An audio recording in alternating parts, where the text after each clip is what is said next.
오늘 신학 정립은 물세례와 물침례 신학을 정립하겠습니다.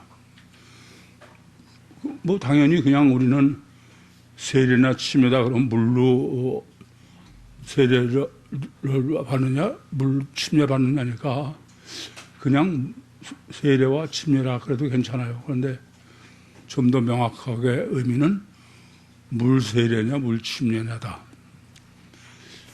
사실 기독교에 있어서의 이 세례가 됐든 침례가 됐든 이 신학을 정립하는 문제는 가히 절대다 그래도 과언이 아니에요. 왜 그러냐 하면은 마태복음 28장 18절에서 20절에 주님께서 너희는 가서 모든 족속으로 제자를 삼아 아버지와 아들과 성령의 이름으로 침례를 주고 내가 분부한 모든 것을 가르쳐 지키게 하라. 볼지어다 세상 끝날까지 너희와 항상 함께 있으리라. 이게 우리는 뭐 지상명령이라고 자꾸 그러는데 주님의 유언이에요. 부활하셔서 마지막으로. 그런데 이것이 세례냐 침례냐의 문제입니다. 주님이 하라고 하신 게 세례냐 침례냐. 이게 사실 실제 이것을 신학적으로 어느 것이 맞느냐 이것을 정립하는 게 그렇게 쉬운 일이 아니에요. 이게 뭐 그냥 세례파는 세례파대로 우기고 침례파는 침례파대로 우기고 이런 선에서 지나지 않아요. 왜냐하면은 제가 감옥에서 있으면서 아주 침례교라는 것 때문에 굉장히 순환을 많이 당했어요. 대부분의 사람들이 침례교는 이단이다 그렇게 알고 있더라고요. 더군다나 제가 감옥에서 만난 유일한 목사는 고려신학 목사인데 우리나라에서 고려신학이라고 그러면 상당히 보수이고 건전한 신학이다 그렇게 알려져 있어요. 근데 거기는 당연히 세례파죠. 그러면서 자꾸 저러고 이단이라는 거예요.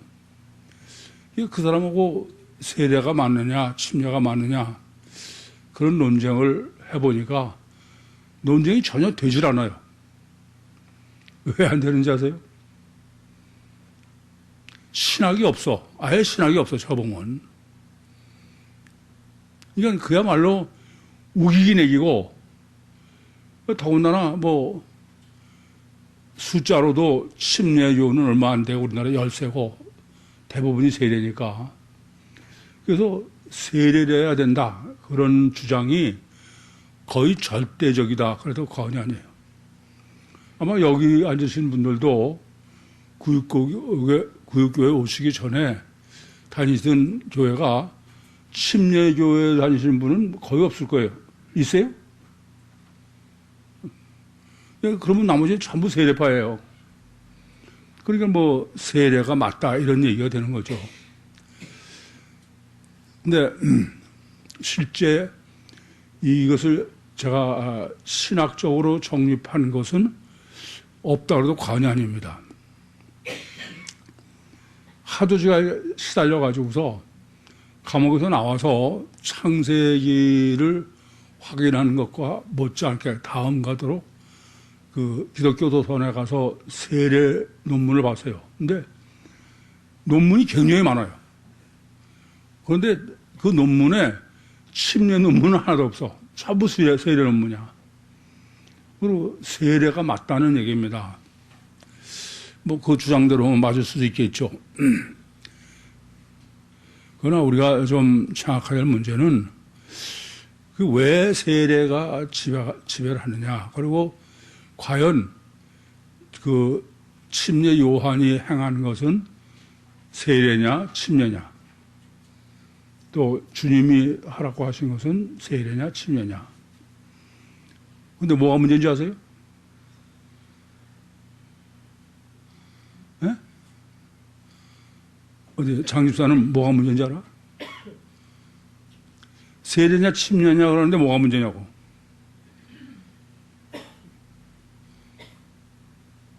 우리나라 말로는 세례라는 단어와 침례라는 단어는 다르잖아요. 그런데 성경에는 하나밖에 없어요. 밥티저야.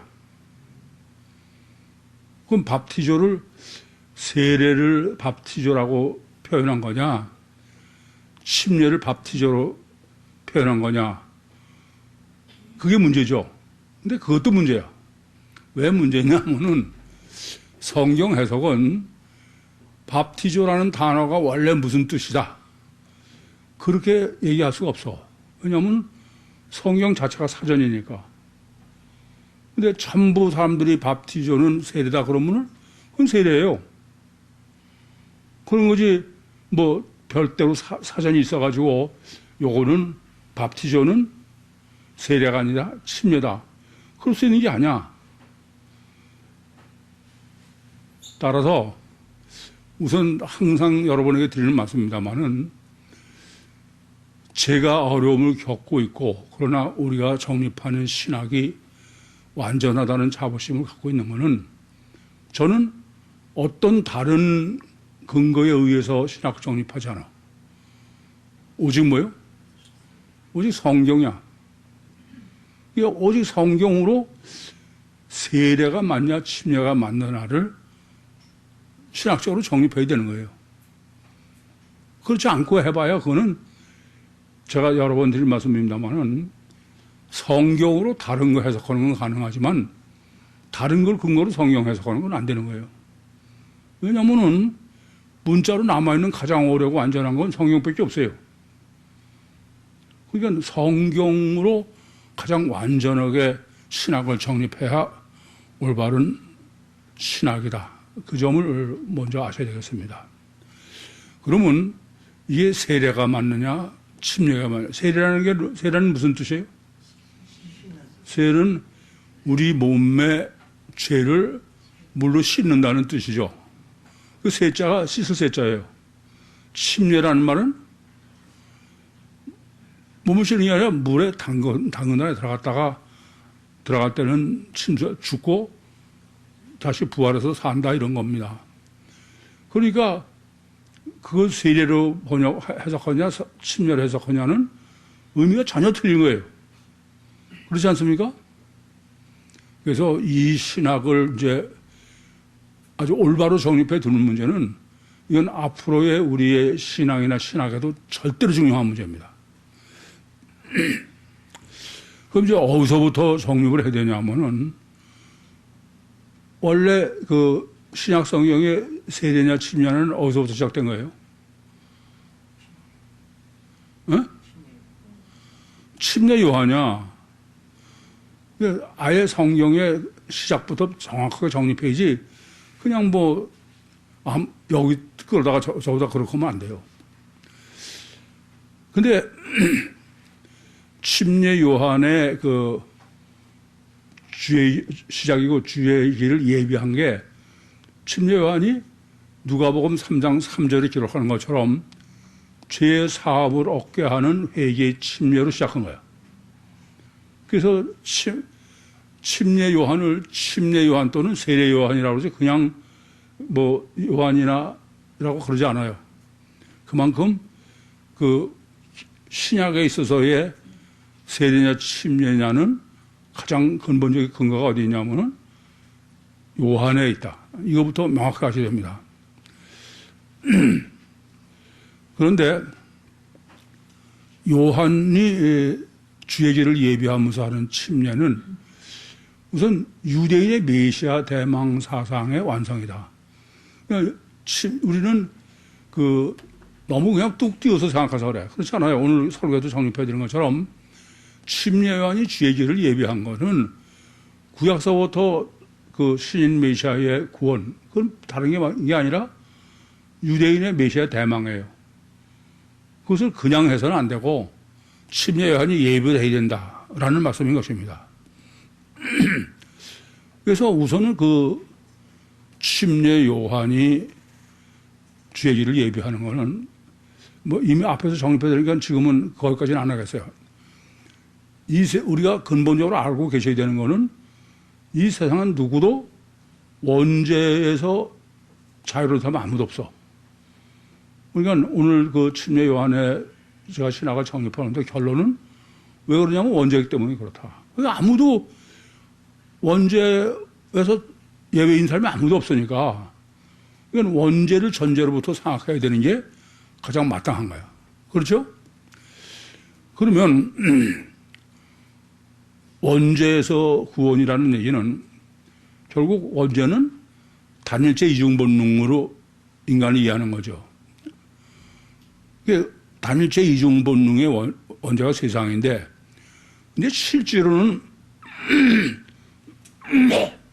단일체 이중 본능이 아니죠. 인간은 이중체 이중 본능의 원죄도 이중체 이중 본능의 원죄지. 원죄 때문에 마귀로 사람들이 인간을 그냥 육이 전부인 것처럼 단일체로 이해하는 거지 실제로는 아니에요. 생각해보자. 단일체 이중 본능이라는 게 어디 있어? 이중체 이중 본능이지. 그런데 뭐가 잘못된 거냐면 단일체로 이해하면서부터 단일체는 세상 복음의 세상 구원이야. 육체가 다른 구원이 있을 수 없죠. 육체는 육체 사는 동안이 어떻게 잘 사느냐가 복음이고 그것이 구원이고, 근데 이중체는 천국 복음의 천국 구원이다. 이중체는 육체 우선 이중체의 주체는 안의 영이고, 그래서 육을 죽여야 되는.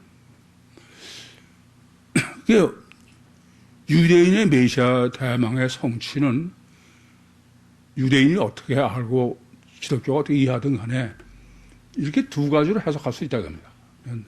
단일체 이중 본능으로 해석되는 세상 구원의 세상 복음과 이중체 이중 인간을 이중체 이중제로 이해하는 천국 복음의 천국 구원. 그런데 요한이 예비한 주의 길은 어떤 게 주의 길이냐면, 요한은 사실은 천국 그 세상 것을 예비하려면 엄밀하게는 침례하는 필요가 없어요. 근데 침례안이 있어야 되는 거는 하나님이면서 동시에 인간이라는 게 인간이 이해하고 받아들일 수가 없는 거예요. 여러분 생각해봐. 우리는 어떻게 좀 하나님이 특별히 역사를 하셔가지고 육체 우선 이중체 신학을 정립했지만 지금도 다른 사람한테 얘기해봐야 그건 이해가 되지 않는 것입니다. 이중체를 기껏 해가야 우리가 하는 거는 논문을 거기까지 쓰고 지금 중지되어 있습니다만은 뇌졸중으로 인간이 이중체다. 그것은 육적인 것으로만 한정됐다고 해도 과언이 아니에요. 진정한 이중체의 문제는 하나님이 들어와 계신 문제인데, 그래서 주의 길을 예비하는 것은 그야말로 이중체 이중 본능의 그 천국 구원이다 이거예요. 그러니까 아담 후손은 전부 단일체 이중 본능의 육과 세상 구원인데, 주님이 오신 것은 이중체 이중 본능의 천국 구원이야. 이거는 혁명이야, 혁명. 그건 아까도 제가 말씀드렸지만 주님이 오신 지 지금 2000년이 넘어도 아무도 이거는 아예 생각도 못하고 있는 거예요. 그렇지 않습니까? 그래서 요한이 예비한 주의 길은 단일체 이중 본능 같으면은 예비할 필요도 없어. 근데 이중체 이중 본능이기 때문에 예비하지 않고는 주님을 도저히 이해할 수 없는 거죠. 왜냐, 우리가 볼 때는 그냥 멀쩡한 그냥 인간이죠. 안 그렇습니까? 그리고 이중체라는 건 안 보이는 속에 하나님이 성령으로 계신 거야. 그걸 실제로 알고 믿어야 되니까. 그래서 침례 요한이 내가 너에게 물로 침례를 주는 것은 나보다 뒤에 오시는 이는 나보다 능력이 많아서 나는 그의 신들매를 부기도 감당하지 못한다. 이것은 실제로는 내용은 침례입니다. 그냥 멀쩡히 죄만 씻는 거라면은 무슨 내 뒤에 오시는 일이 나보다 능력이 많아서 나는 그분이 하나님이라는 거 증거가 꼭 그렇게 할 필요가 없어요. 그냥 몸 자체가 하나님인 것인데. 그래서 실제로 그 침례 요한이 혁명을 일으킨 주의 길을 예비한 혁명은 침례예요. 그 베드로전서 3장 21절 말씀처럼 물은 예수 그리스도로 말미암아 이제 너희를 구원하는 편이 곧 침례라. 육체의 더러운 것을 제하여 버림이 아니요 오직 선한 양심이 하나님을 향해 찾아가는 것이다. 세례 같으면 육체의 더러운 것을 제하여 버리는 게 아니죠. 육체의 더러운 것을 제하는 게 세례지. 그러니까 성경을 보면은 그것은 침례지 세례일 수가 없는 겁니다. 근데도 아까도 서두에서 말씀드린 것처럼 이 세상은 전부 아담 후손이라 세례가 마치 성경적 구원의 징조로, 그래서 뭐 지금도 세례파도 구원받는 것을 임종 전에 세례를 받아야 된다, 그러는 거죠. 그래서 문제는 여기 있습니다. 실제로 그 요한이 예비한 것은 이중체 이중본류의 신인 메시아의 마태복음 3장 2절이나 4장 17절처럼 천국 구원이에요. 그런데 실제 그 침례 요한이 행한 거는 이제 어디서부터 문제가 되냐면은 누가복음 3장 3절에 침례 요한이 죄의 길을 예비하는데 죄 사함을 얻게 하는 회개의 침례, 죄 사함을 얻게 하는 아피엠이 하마르티아입니다.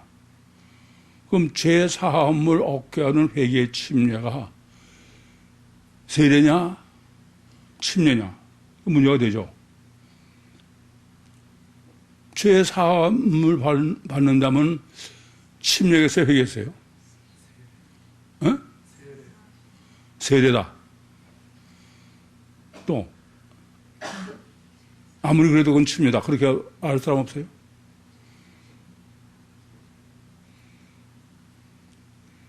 이게 굉장히 어려운 문제예요. 그래서 예수 피로 죄 사함 받는다는 것이 세례를 씻는 걸로 되어 있는 거야. 이따가 이제 그거는 다 이 시간에 다 정립하기 어려워서 이따 그 내 생명 시간에 맞아 그건 나눠서 또 정립을 해드리겠습니다만은 이 점을 아셔야 됩니다. 누가복음 3장 3절에 죄 사함을 얻게 하는 회개의 침례. 그거는 그 당시에 모든 사람이 그랬어. 마태복음에도 그 마태복음 3장에 침례 요한이 침례를 주니까 유다 각 지방에서 와가지고선 자기들의 죄를 자복하고 침례를 받았다고 해요. 그러면 자범죄를 자복했으면 자범죄를 거기에 다른 거 있어요? 그럼 자범죄를 자복하고서는 받았다면 그거는 침례겠어요, 세례겠어요? 예? 그건 세례야 맞지. 자범죄는 이게 굉장히 어려운 거야. 그들이 신학을 정리 못할 만한 이유가 충분히 있는 겁니다. 그래서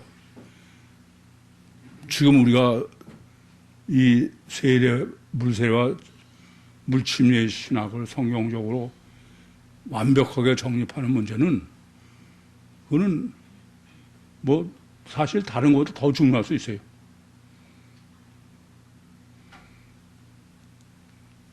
그러면 이제 물세례와 물침례의 신학을 생각해 보도록 하겠습니다. 피복음의 구원은 뭐예요? 피복음의 구원은 침례 요한이 한 대로야. 다니엘 제2종 본능에 예수의 보혈로 죄를 씻는 거예요. 그래서 내 죄를 해결받는 거예요. 죄 사함을 받고. 그러고선 침례 요한이 천국은 관념으로 얘기했지만 천국 구원을 받는다. 그게 침례 요한의 세례를 이어받은 그 기독교의 실제 구원론이에요. 그래서 제 표현대로는 피 예수꼴, 피로 제산 받고, 그래서는 제산 받아봐야 내가 아직 의인은 아니다. 그래요. 칭의죠. 의라고 여긴다. 그건, 그러면서도 무슨 예수 피로 제사만 구원받는다는 게 웃기지는 얘기지만, 그래서 이제는 의인이 된다, 해야 된다. 그게 공생애를 본받는 그 제자 훈련이다, 이겁니다. 그게 물세례죠.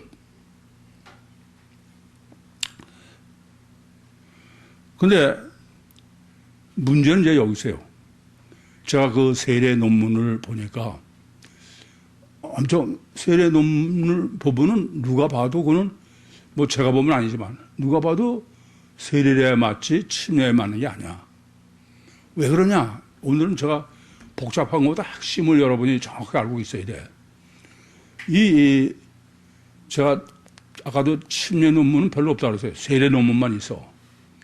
그러니까 그거 보면 세례가 많은 건데 그 세례 논문을 보면은 절대적인 전제 조건이 있어.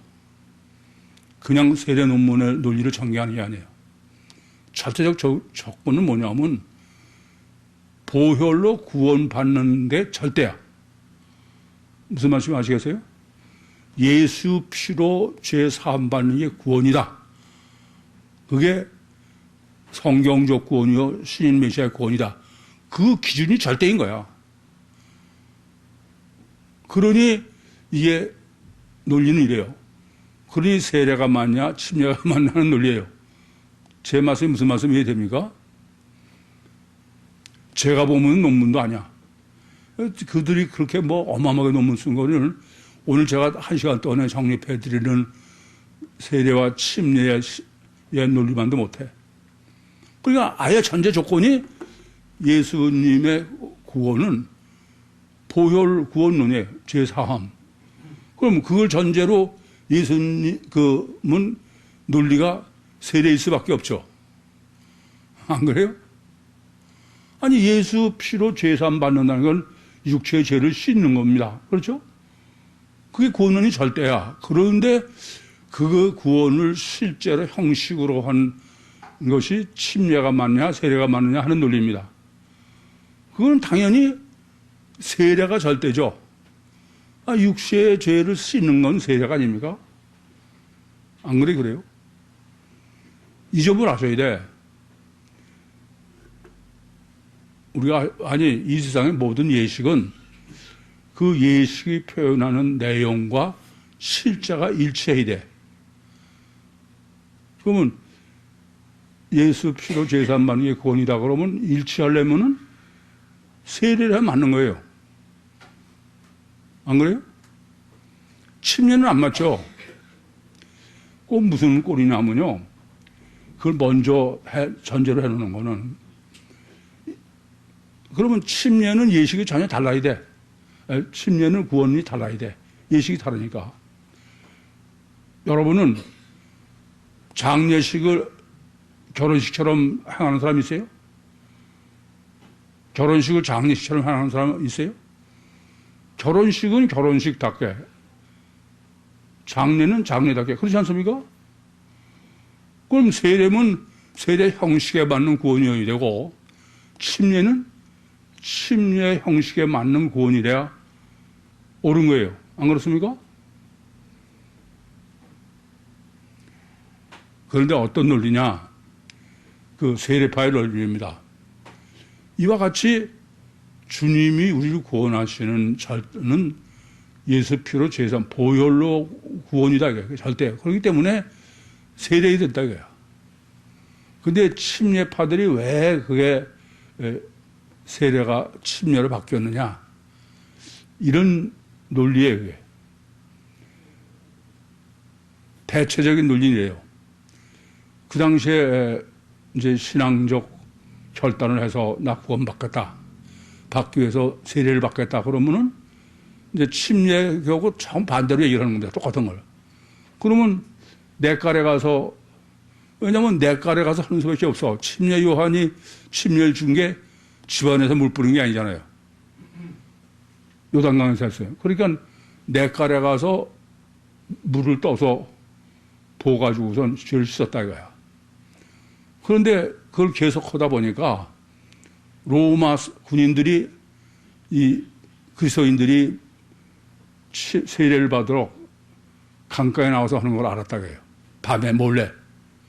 그래서 지키고 있다가 세례받으러 나온 사람은 죽였다고 해요.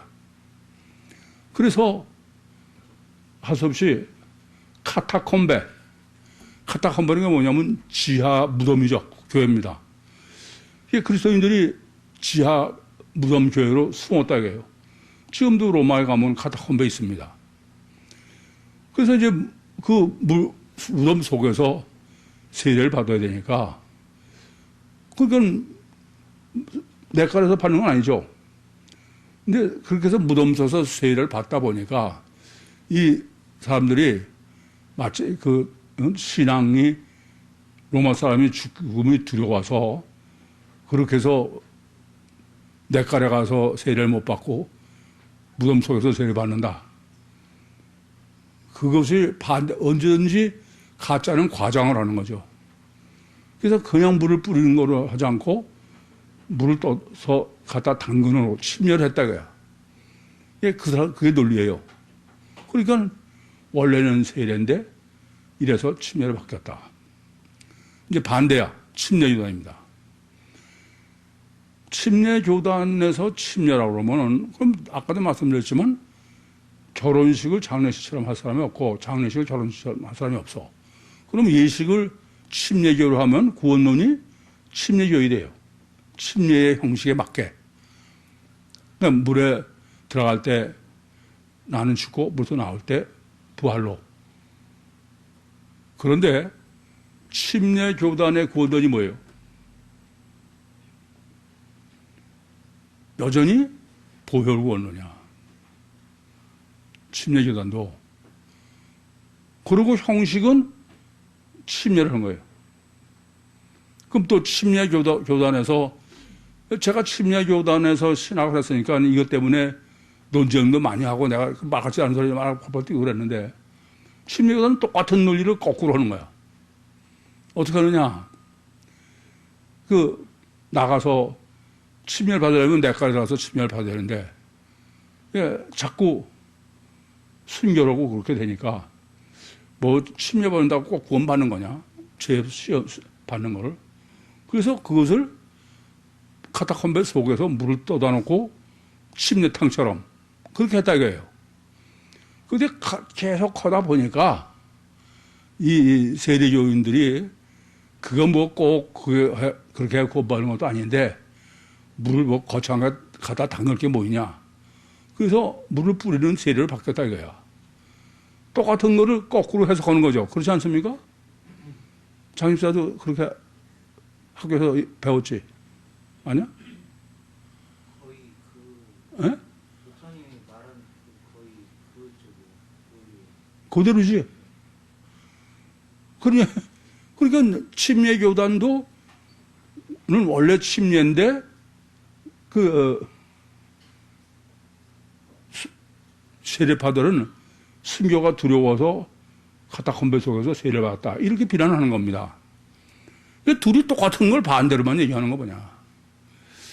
그러니까 이게 참 문제가 되는 거죠. 참 제가 보면 안타까운 거는, 그러면은 세례파는 세례 형식의 구원론이니까 보혈 구원론이라는 게 세례로 형식화됐다. 그건 맞아요. 그 구원론이 맞다는 얘기가 아니라 그 예식은 맞다 이겁니다. 근데 침례교는 구원은 죄를 씻는 죄 사함의 구원론이고 형식은 침례가 형식이야. 이건 안 맞는 거죠. 그렇지 않습니까? 그런데 이것을 침례교단에서 아니다. 이건 실제 침례인데 세례로 변질된 것이다. 그를 조금 전에 말씀드린 것처럼 무슨 바깥에 나와서 내과에서 침례받다가 들어와가지고선 카타콤베에서 침례탕에서 침례받다가 점점 해가지고 세례를 받겠다. 그렇게 얘기하는 것도 뭐 아니라고 그럴 게 없어. 그럼 근본은 뭐가 문제입니까? 구원론이 뭐냐가 문제야. 성경적 구원론이 뭐냐가 문제입니다. 그러니까 지금 제가 여러분에게 이 세례와 침례를 정립해 주는 것은 이건 성경은 분명히 예수님께서 마태복음 28장 18절에서 20절에 침례를 주라고 그랬어. 이건 구원론의 절대 형식이야. 그러니까 이건 성경으로 완벽하게 과연 침례 요한 때부터 성경에서의 행한 형식 자체가 과연 맞느냐 하는 거죠. 보혈을 형식화한 거냐, 침례를 형식화하는 게 성경이냐, 이게. 그거를 증거해야 되는 거예요. 결론부터 말씀드리면, 지구상의 침례교회는 있어요, 없어요? 침례교회는 구육교회밖에 없어요. 왜냐? 다른 데는 말은 침례교회지만 실제로는 세례교회예요. 왜냐하면 침례라는 형식을 취하고 하지만 실제 구원은 세례구원이니까. 미국 남침교회도 다 마찬가지야. 제가 유사일의 이 구유복음밖에 없다 그랬는데 당연한 것처럼 침례도 없어요. 침례교회는 구유교회밖에 없다.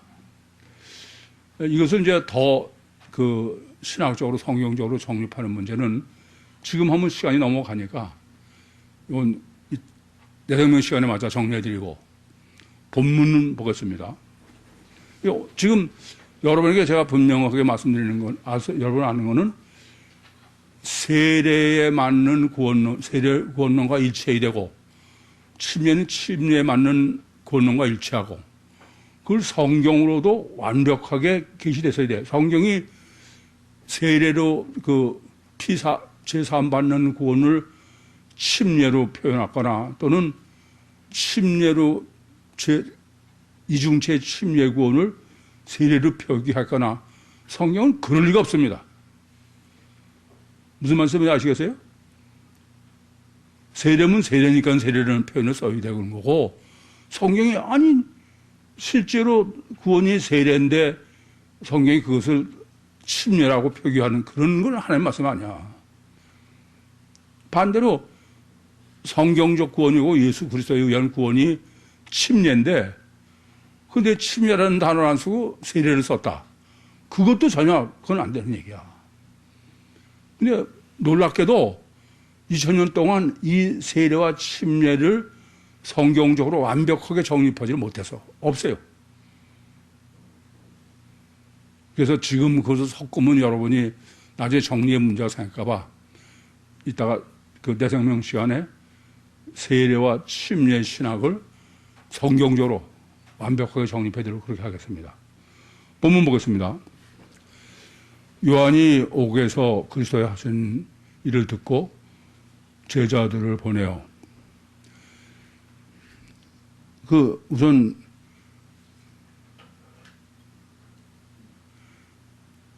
옥에서 갇혀 있는 거죠. 자유를 잃은 거죠. 이거는 오늘 설교에도 정리해 드렸지만 제가 주석이나 이런 거 보면은 그냥 사실대로 옥에서만 얘기를 하는 거야. 근데 지금 가장 완전한 의인이라는 침례 요한을 정립 못하면은 6절의 결론으로 나를 인해서 스칸달리죠 하는 사람이 복되다. 그러면 나를 인해서 스칸달리지 하지 않고 주님이 아니고 스칸달리지 하는 건 누구냐?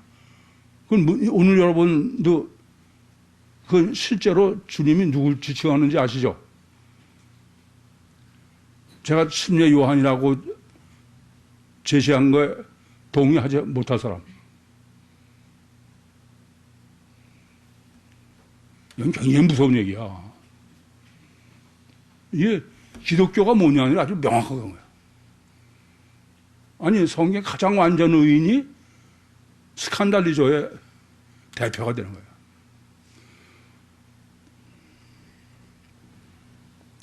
그래서 옥이 이제 문제가 된다. 옥은 고난도 되고 간접도 되고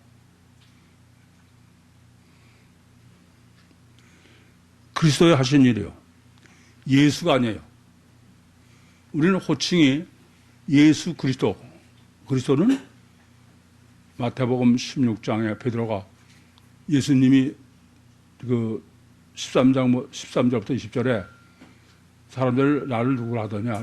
뭐 어떤 사람, 어떤 선지 중에 하나라다. 그러니까 너희는 나를 누구라 그러냐. 어떤 베드로가 주는 누구요? 그리스도시여 하나님의 아들이야.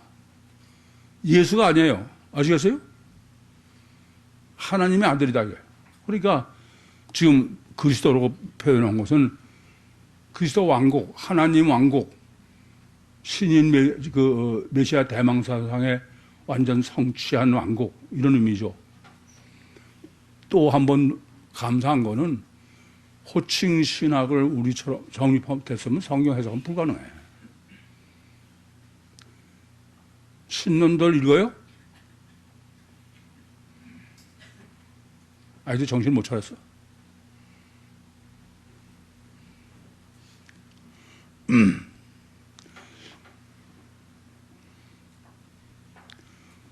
그게 어쩌다 오실 그가 당시 오니까 우리가 다른 일을 기다려 올까?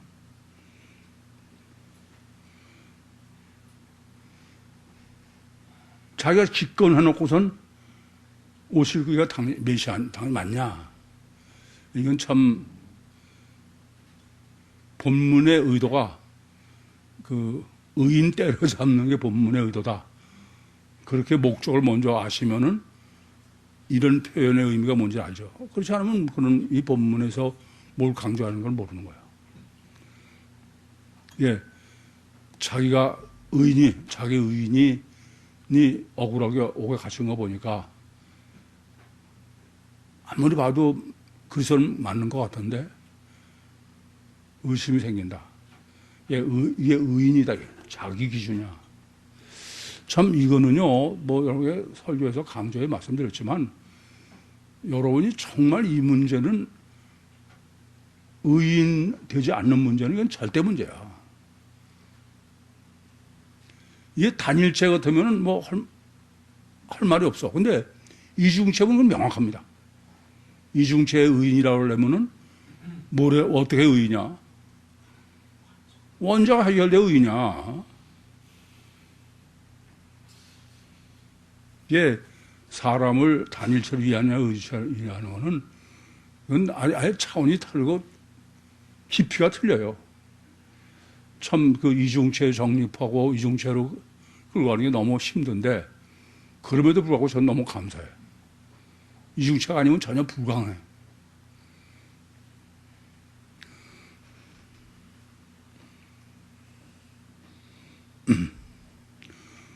우리가 다른 일을 기다려 오니까 메시아가 아니면 내가 잘못한 건가 이런 얘기죠. 주 예수께서 여짜오되 대답하여 가라사대 너희가 가서 듣고 보는 것을 요한에게 구하라. 주 예수께서, 왜 주 예수께서 일부러 그래요? 육체 우선 이중체인 신인 메시아. 그냥 그리스도께서 들었다고 그러는데 주님은 내가 육체 우선 이중체의 속의 주체가 그리스도다 그런 얘기죠. 그러면서 전부 디다케로 가시적으로 육으로만 대답을 하시는 거예요. 이것은 복음서뿐이 아니라 우리는 이제 이미 여러분이 성경 해석학으로 제가 여러 번 강조해 말씀드렸습니다만은 성경은 육도 육으로 기록하고 영도 육으로 기록하기 때문에 육으로 기록한 걸 영으로 해석할 수 있어야 돼. 그렇죠? 예, 그것은 먼저 캐루서가 돼 있어야 돼. 신학이 정립돼 있어야 돼. 예, 영성 신학이 정립돼 있어야 되고 그래야 해석할 수 있는 거지. 그렇지 않으면 해석 못 해요. 그러니까 뱀은 뱀이고 선악과는 선악과고 생명과는 생명과고 성찬식의 떡은 떡이고 그런 거죠. 예, 구유복음은 정말 유사일에 없는 복음이야. 이 참 제가 다른 사람이 했으면 더 그냥 확실하게 증거를 해야 텐데 아무래도 제가 한 걸 제가 하게 하려니까 좀 민망스러워. 아무래도.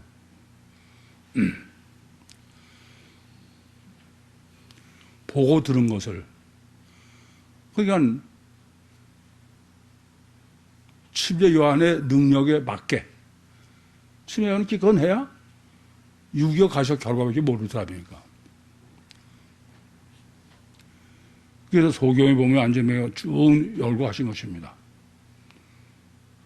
그래서 누구든지 나를 인하여 역성치 아니하는 자는 복이 있도다. 주님을 인해서, 주님은 에모예요. 내 주님 안에서. 그것은 벌써 성령으로 거듭나면, 벌써 성령으로 하면 절대로 스칸달리저가 걸릴 수가 없죠. 그러니까 스칸달리저는 걱정할 거 없어. 제일 첫 번째는 어떻게 해야 스칸달리저 안 걸려? 안 걸리는 제일 쉬운 방법.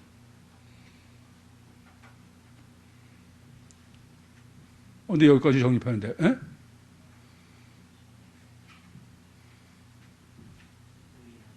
에? 의인 안 되는 거. 맞아요. 의인 되려고 그러지 않아야 돼. 스칸달리저 안 걸리는 제일 첫 번째는 주님은 지금 의인 되려고 그러지 말라고 해요. 본문이 지금 주님이 하시길 말씀은 그거야. 의인 안 되려고 그래야 성령으로 거듭날 수 있지. 의인 되려고 그러면 성령을 거듭나, 그건 불가능해. 근데 제가 그렇게 질문해도 오늘 설교에 다 그래도 선뜻 그 대답을 못하는 건 여러분 속에는 여전히 의인이 되고 싶은 욕망이 딸이 틀고 앉아서 그래. 아닙니까? 질문 있습니까? 마치겠습니다.